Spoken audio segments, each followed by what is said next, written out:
আজকের রেসিপি কাঁচা লঙ্কা, রসুন আর পেঁয়াজ দিয়ে কাঁচা কুমড়োর চোখা। কাঁচা কুমড়োটাকে প্রথমে সিদ্ধ করে নেব।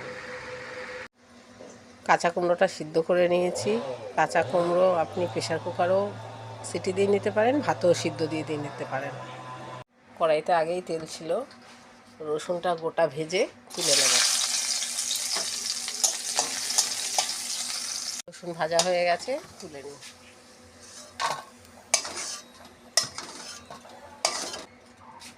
কুমড়োর চোখায় একটু কালো জিরে ফোড়ন দেবো।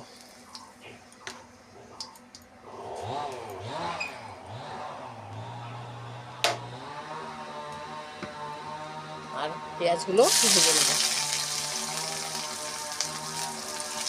এর সঙ্গে কাঁচা লঙ্কাটাও দিয়ে দেবো। কাঁচা লঙ্কাটা মেশিনে কুচিয়ে রেখেছিলাম, আপনি কুচিয়েও দিতে পারেন, আবার মেশিনেও পেস্ট করে দিতে পারেন।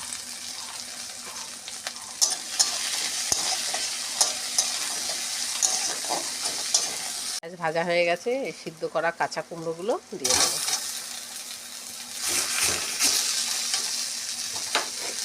পরিমাণ মতো নুন দেব। এই সময় স্টিমটা কমিয়ে তারপর করবেন।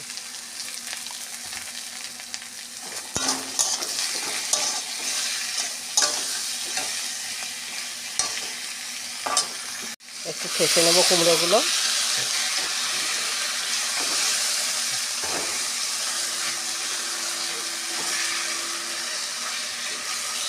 কুমড়োগুলো ঠাসা হয়ে গেছে, একটু জল জল বেরিয়েছে, একটু স্টিমটা বাড়িয়ে দিলাম। এখন ভাজা রসুনগুলো দিয়ে দেবো।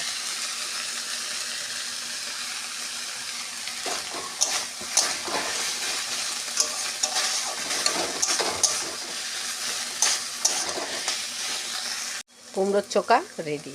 আপনি এটা রুটি দিয়েও খেতে পারবেন, আর গরম গরম ভাতে তো খুবই ভালো লাগবে।